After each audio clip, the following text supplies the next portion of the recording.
Armature connections are TIG welded to the risers. During this process, it's critical to protect the coil insulating materials. If performed properly, there will be no damage to the armature coil insulation.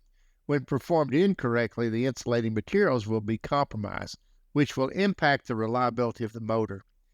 Compromised insulation is susceptible to failure once the dust from the carbon brushes collects in this area behind the riser.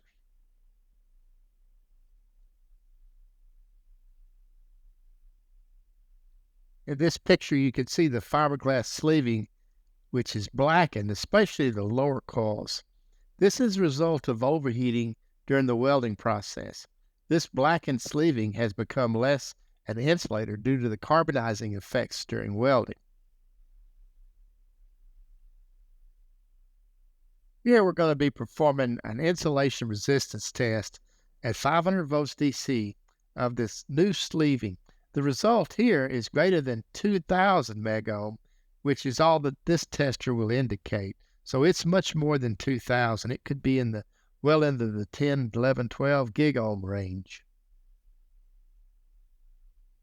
Here we're performing the same insulation resistance test at 500 volt DC of damaged insulation, and you can see the result is less than 2 megohm.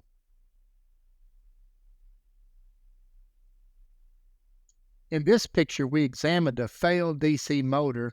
We examined the coils that were located away from the faulted area. The top coils were cut and pulled apart so that we could expose the bottom coils. You can see the damage to the bottom coils from the welding process. In addition to the welding damage, there is also a lot of carbon dust deposited onto the coils.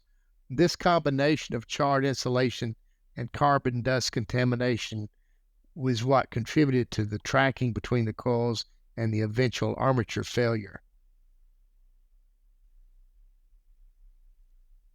When applying voltage to the charred and carbon contaminated insulation, we see arcing and tracking. This demonstration is at 500 volt DC, and we know the voltage during operation between coils is much, much less than 500 volts. However, tracking like this can lead to multiple grounds, which can span across groups of coils. There are two important actions needed to prevent a failure between coils. First, maintain enough cooling airflow to clear carbon from the motor and prevent carbon dust contamination of these connections. Second, ensure the motor shop has methods in place to prevent overheating the armature coil insulating materials during the welding process.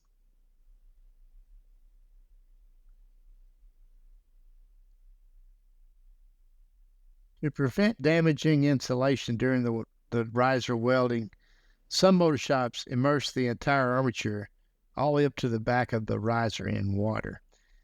Then they weld the connection.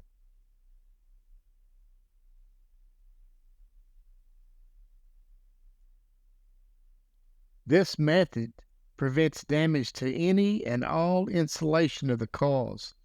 Following the welding process, the armature will be dried in the oven and thoroughly tested.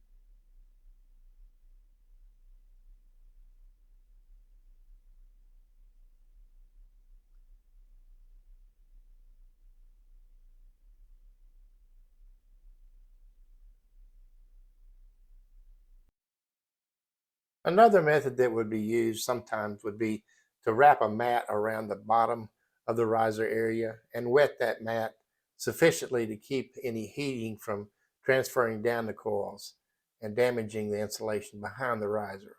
And this is a common method.